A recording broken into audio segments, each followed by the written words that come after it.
धन्यतेच्या लायकीचे असतात। मग आई बाबांना धन्यता कशाने लाभते बाबा? कशाने धन्यता लाभते? किंवा उतार वयात म्हातारपणी आई बाबांना आनंद होतोय, पण कशाने होतोय?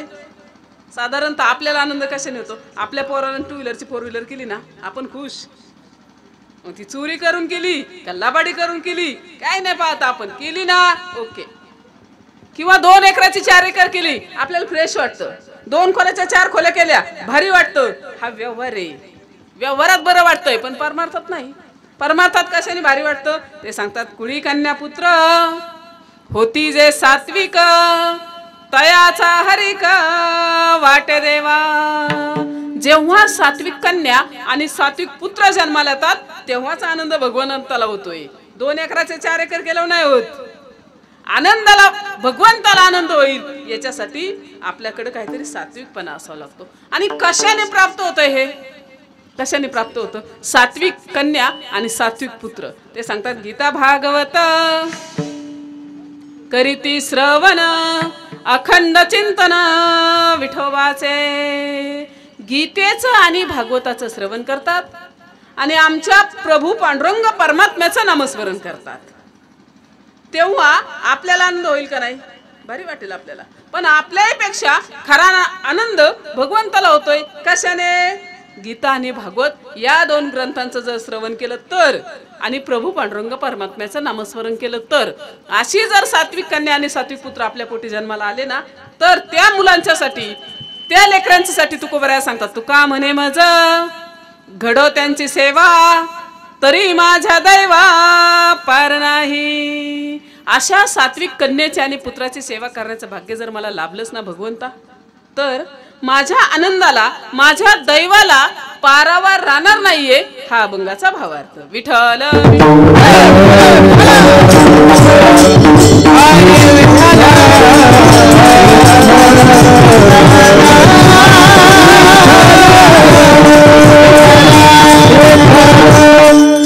सेवेचा थोडक्यात विषय आता बोलता बोलता सांगून टाकला की एका मातोश्रींचं प्रथम पुण्यस्मरण आहे, त्या निमित्तानं आहोत। पण लक्षात ठेवा, आता तुम्हाला वाटेल त्यांचं वर्ष श्राद्ध आहे, त्यांचा कार्यक्रम आहे, आम्ही काय ऐकावं, आम्ही का बसावं? एक गोष्ट लक्षात ठेवा, आज या मातोश्रींचं प्रथम पुण्यस्मरण आहे, त्यांचा फोटो आहे, त्यांचं नाव आहे, त्यांचा फ्लेक्स लागलाय। पण एक दिवस असा असणार आहे तिथं आपला फोटो आहे, इथं दुसरी मंडळी आहेत। आपण काय करार करून नाही आलो, जायचंय ना एक दिवस। फक्त आपल्याला हे माहित नाही कोण कधी जाणार आहे, पण जायचंय मात्र। काहींनी जन्माला आल्यास नंतर बाप पाहिला नाही, आईच्या गर्भात होतो, पोटात होतो, तेव्हाच बापाने जगाचा निरोप घेतला, नाही बाप पाहिला। काहींनी जन्माला आलो, आईचा चेहरा नाही पाहिला, तेव्हाच आई गेली। काही बोलायला लागले, चालायला लागले, आई बाबा गेले। कोणी शाळेत जायला लागले, मोठे झाले, आई बाबा गेले। एक जणाचं लग्न 2 दिवसावर आलंय, एकुलती एक कन्या, एवढा आनंद, मोठा कार्यक्रम केला लग्नाचा, भारी नियोजन केलं, आणि 4-8 दिवसावर लग्न, एकुलती एक पोरगी, किती आनंदाचा दिवस, आणि बापाने जगाचा निरोप घेतला। एके ठिकाणी पोरगा एकुलती एक, एवढी शाळा शिकवली, खूप कष्ट केले, पोरगा 1 नंबर झाला, आणि 1 नंबर पोस्ट पोराला भेटली, भारी चांगलं पद, निकाल लागला, पोराचा तिकडं नंबर आला आणि इकडं बापाला अटॅक आला। किती मोठं दुःख आहे। पण भाग्य आहे आपलं, आपण 40शी पार केली, भाग्य आहे आपलं, नातवंडांना मांडीव घेतलंय, भाग्य आहे आपलं, आपण भारी उतार वयापर्यंत जीवन जगलो, भाग्य आहे का नाही? आभार मानाय पाहिजे का नाही देवाचं? काय कमी केलं देवाने आपल्याला? किती भारी देव दिला, आंधळ केलं का? पांगळ, मुक, बैर, उग देवाने हे डोळे काढून मागं बसवायला पाहिजे नव्हती। सगळं ओके, जागच्या जागेवर, हात, पाय, पोट, तोंड इथं आणि डोळं माग, ताट कुठं ठेवलं असतं? पुढं ठेवा तर दिसना, आणि माग ताट ठेवा तर हाताने मागून खातात आहे का पुढं? किती भारी देवाचं नियोजन। पण या नियोजनाचा कधी विचार आपण केला का? कधीच नाही केला। एखाद्याने जर आपल्याला काष्टीत नाश्ता दिला ना, नाश्ता, या महाराज चहा घ्या, बसा, बोला। आता अण्णांसारखं माणूस असता, आम्ही काष्टीत आलो की पहिला फोन, अण्णा कुठे आहे तुम्ही? अण्णाने लगेच म्हणायचं या पंपात, या हॉटेलमध्ये, या घरी, घ्या चहा। अण्णा आमच्या इकडे आले, आम्ही चहा तर पाजावं का नाही अण्णांना? आम्ही देणं लागतो का नाही? थोडंफार कर्तव्य आहे का नाही आपलं? हा या लोकीचा व्यवहार आहे। मग परलोकीचा व्यवहार सुद्धा असाच आहे ना।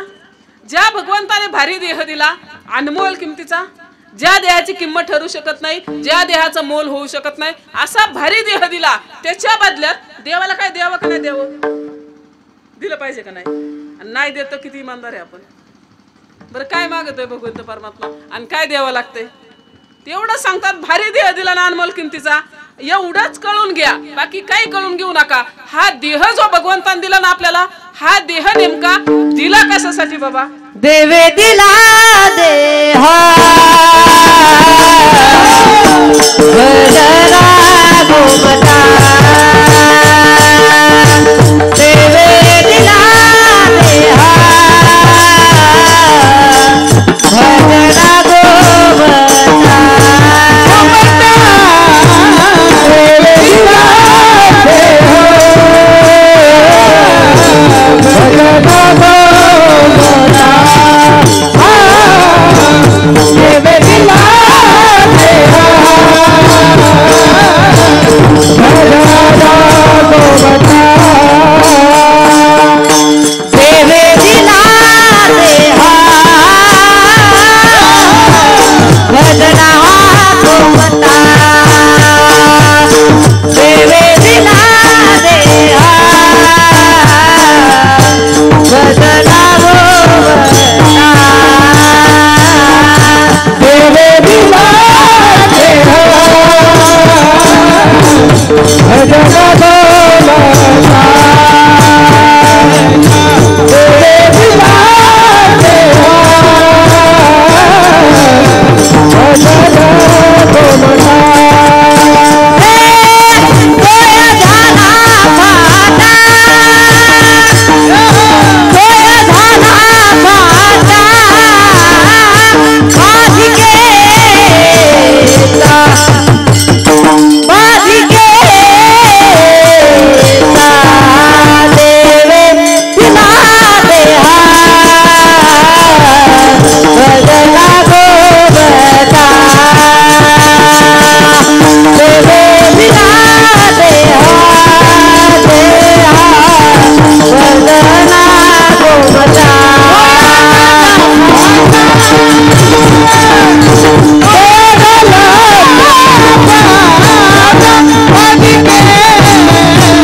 देवे दिला देहा भजरा गोमता, देवे दिला देहा देहा भजरा गोमता,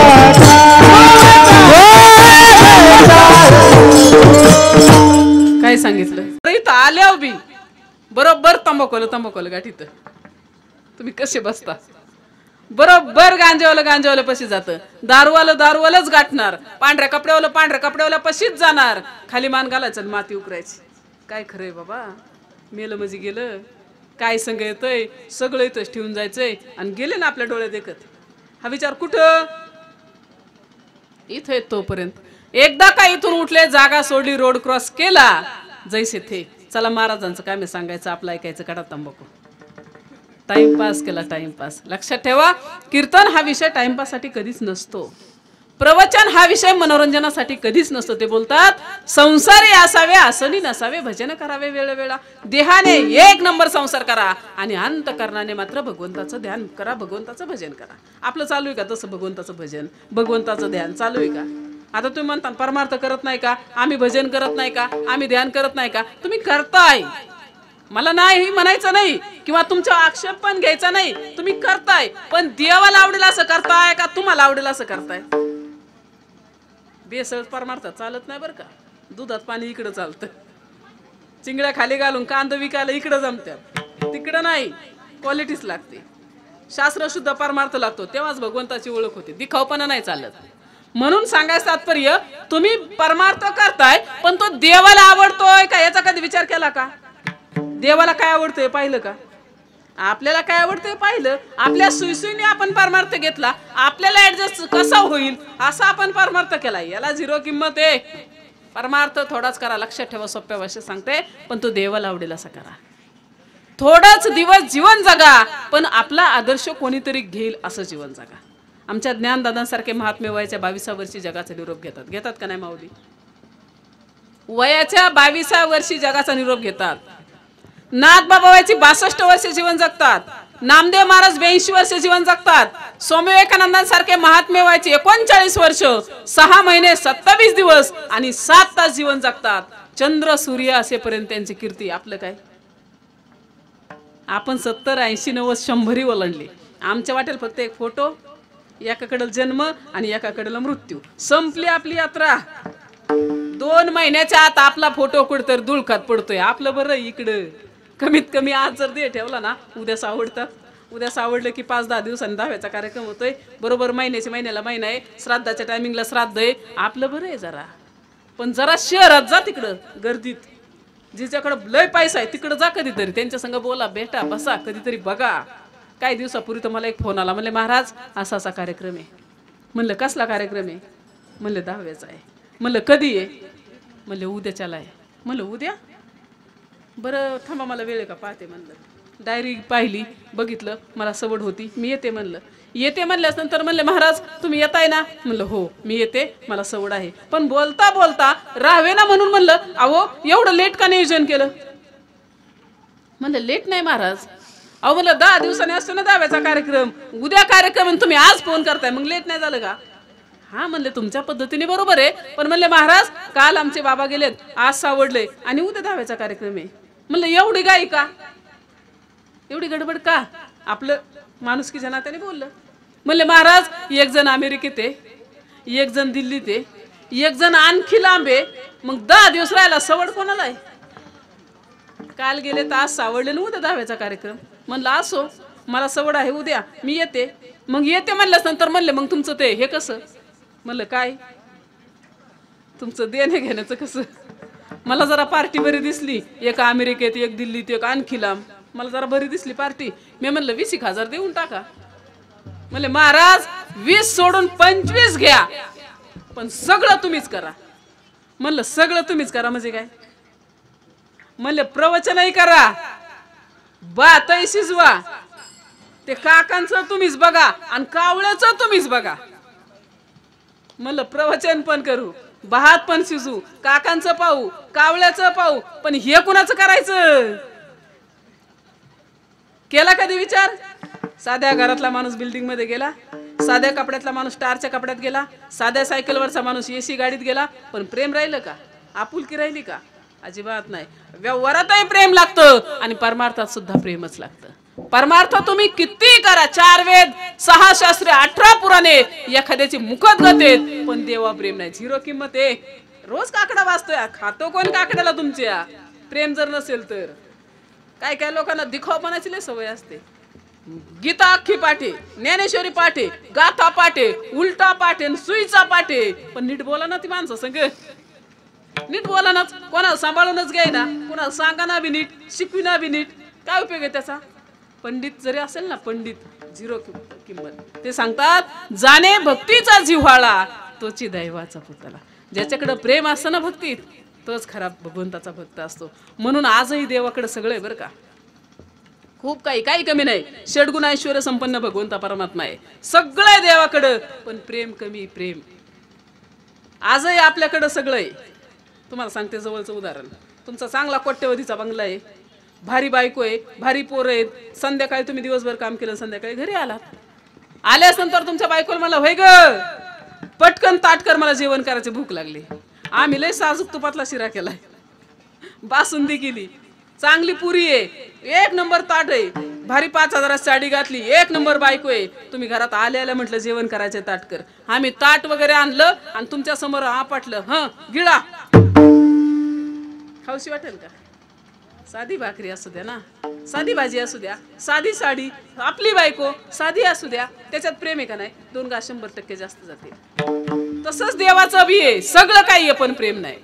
काही न लगेगा बाबती कारण, काही न लगेगा बाबती कारण, काही न लगेगा भगवती कारण, काही न लगेगा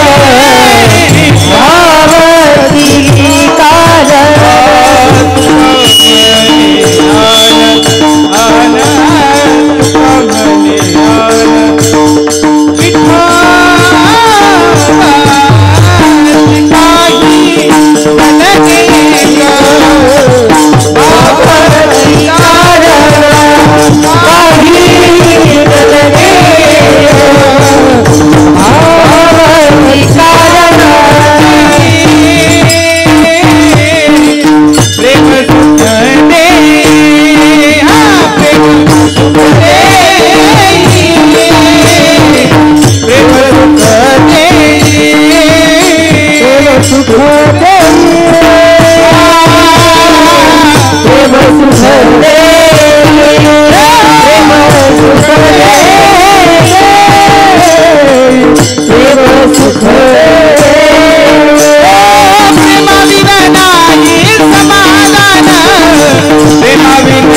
सुख देई प्रेम सुख